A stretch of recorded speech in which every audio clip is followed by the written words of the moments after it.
What do you think of when you hear nationalism? Waving huge flags around, people marching down streets, revolutions, invading a Middle Eastern country for oil, freedom? These are all examples of nationalism, a collective identity that unite people into a nation state, and oftentimes result in the othering of another state. But how did we get here? Well, the idea of a nation state only originated in the 1700s, but was a fairly major ideology in the 1800s. So, let's go to Europe in 1848. Oh, oh my. In 1848, nationalist ideas spread across Europe, inspiring people to rise up and unite. It was a pretty crazy time in Europe. We should probably go somewhere sometime where there isn't a revolution happening, and it's a lot calmer. We can examine nationalism there. How about Britain in 1914? Alright, we're here. These folks seem pretty patriotic.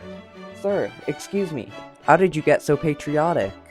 Well, it all began with the Napoleonic Wars. You see, we were pretty nervous about being invaded by the French folk.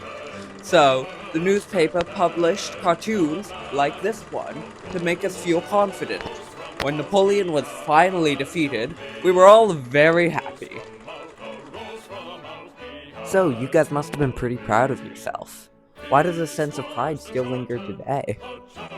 Well, it wasn't just the wars. Our empire spans a quarter of the globe, my boy. After the Industrial Revolution, we had unprecedented wealth and power. Obviously, the Lord wanted us to expand even further, so we colonized much of Africa and other places. People like Cecil Rhodes and H. Kitchener became heroes. So, who are those people? Well, Cecil Rhodes was the leader of the Cape Colony. He expanded the British Empire in Africa by founding Rhodesia. Kitchener was a very efficient commander-in-chief. In the South African War, he forced more people into concentration camps.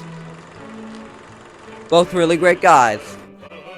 How do you think people felt about you colonizing? Well, I'm sure that they were very pleased that we had a stronger presence in the area, even though most of us Britons live here. Those that lived in places like India, Canada, and Africa must have been thrilled. I meant the people who lived there before.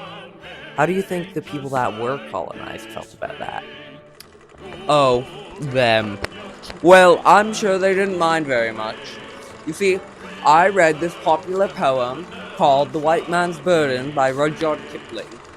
It says that us white men are to civilize everyone else through colonialism. You see, we're not really colonizing for ourselves, we're colonizing for them. That seems pretty problematic. What else are people reading these days? Why, lots of things. One of my favorites is The Battle of Dorking by George Chensley. What's that one about? It's about a foreign country that invades us. And worst of all, they speak German.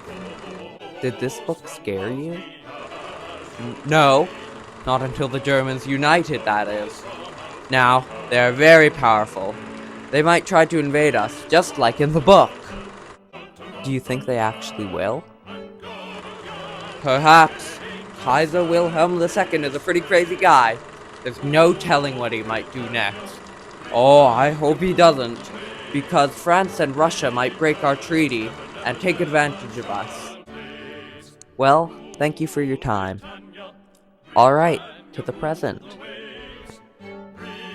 Nationalist movements have gained popularity since the 1900s. Many of these have led to polarization and xenophobia. Oh, is this the life we really want? We must ask ourselves, what country do we want to live in? One that hates or one that loves?